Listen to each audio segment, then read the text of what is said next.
Trans Gomti निवासी संघर्ष समिति अपने आवास व रोजी रोटी को बचाने के लिए हर संभव संघर्ष करेगी। संघर्ष समिति की आम सभा को संबोधित करते हुए संघर्ष समिति के संयोजक सदस्य राकेश मणि पांडे ने विस्तार से सरकार द्वारा की गई कार्रवाइयों के चलते शांति बनाए रखने की अपील की। उन्होंने कहा कि सरकार 8 जुलाई से रहीम नगर परिक्षेत्र से लेकर अस्ती गाँव तक खुर्राम नगर नाले के किनारे निवासियों को चिन्हित करने का कार्य आरम्भ करेगी। उस अवसर पर निवासियों से अनुरोध किया गया है कि वह उनके कार्यों में हस्तक्षेप न करें। उनसे बहस तथा विरोध करने का कोई औचित्य नहीं है। हम संघर्ष समिति के लोग शासन, प्रशासन व जिम्मेदार लोगों से वार्ता के पश्चात अंतिम रूप से न्यायालय की शरण लेंगे, जहां हमें न्याय मिल सकेगा। मैडम, इस बैठक को लेकर क्या निर्णय ले रहे हैं, क्या कहना चाहिए? बैठक तो अभी चल रही है और देखिए इसमें तरफा कार्रवाई होगी। हम लोग कानूनी मदद भी लेंगे, कानून की शरण में भी जाएंगे, अधिकारियों से भी बातचीत करेंगे। हम अखबारों में भी पत्रकार बंधु भी हमारे लिखेंगे जो जनता की बातें समझती हैं, जनता के पक्षधर जो पत्रकारिता है वो लोग भी लिखेंगे। और आंदोलनों का भी सहारा, अगर इस तरह से किसी तरह से हमारी बात ना सुनी तो हम जन आंदोलन का सहारा लेंगे। और हमें पूरा विश्वास है क्योंकि इतनी ज़्यादा 18 बस्तियाँ तो हैं निशाने पर ही, फिर 700 से ऊपर हमारे यहाँ मलिन बस्तियाँ हैं, इन्हें भी जानने की पूरी एक योजना बनाई गई है। तो इतने बस्तियों के सारे लोग, उनके सारे समर्थक लोग, उनके साथ सहानुभूति रखने वाले, और फिर हमारे लखनऊ शहर की जनता जो बहुत संवेदनशील है, ये अदब तहजीब का शहर है, तो सारी जनता भी इनके साथ खड़ी होगी, हमें पूरा यकीन है। और जब इतना बड़ा जन आंदोलन होगा तो उसके आगे सरकार को झुकना पड़ेगा और वो ये अपनी बेजा जो ये योजना है, जो एक निराधार योजना है, तर्कहीन योजना है, इसको उन्हें वापस लेना पड़ेगा। क्योंकि सुंदरीकरण, कोई अस्पताल बना रहे होते, कोई विद्यालय बना रहे होते तो भी समझ में आता, और एक सही तरीके से लेते, मैंने मुआवजा देते हैं कुछ, तो वो सब ना करके इस तरह से विवेकहीन तरीके से जो जमीन ली जा रही है, ये बहुत गलत है। हम इसका विरोध करते हैं और पूरे हर तरीके से सबको जोड़ के जन आंदोलन और कानूनी और पत्र लेखन सब के जरिए हमको इसकी लड़ाई लड़ेगी। इस आंदोलन में आज आप आए हैं, यहाँ पे अवैध बता के नाजायज तरीके से तोड़ने का आदेश हो रहा नासिक, तो क्या कहना चाहिए?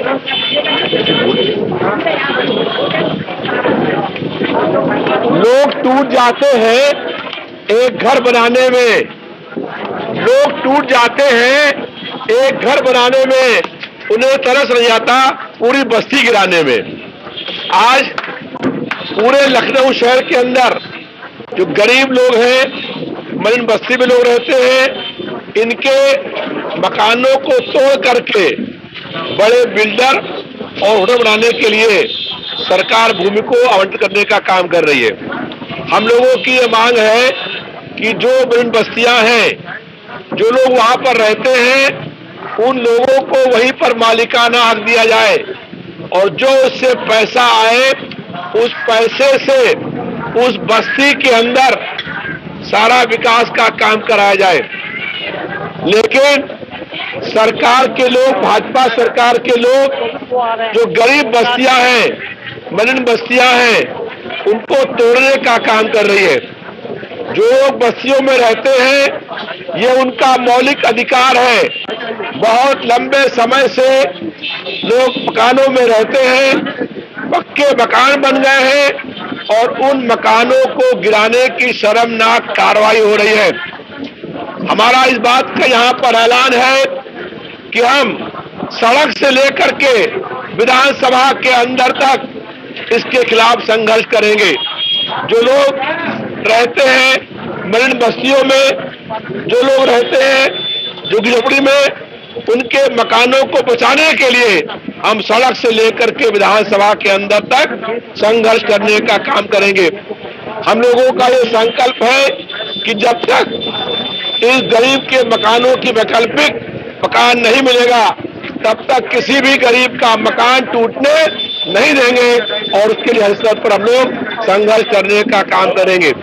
अभी भाजपा सरकार ने जो अकबर नगर की बस्ती है उसको तोड़ दिया और बस्ती तोड़ने के बाद जो लोग वहां पर रहते थे, ना उन्हें कोई मुआवजा दिया, ना उनको मकान दिया, और प्रधानमंत्री योजना के अंतर्गत 6-6 लाख रुपया लेकर के जो मकान दे रहे हैं, जो जगह दे रहे हैं, वो जगह लोगों के रहने लायक भी नहीं है।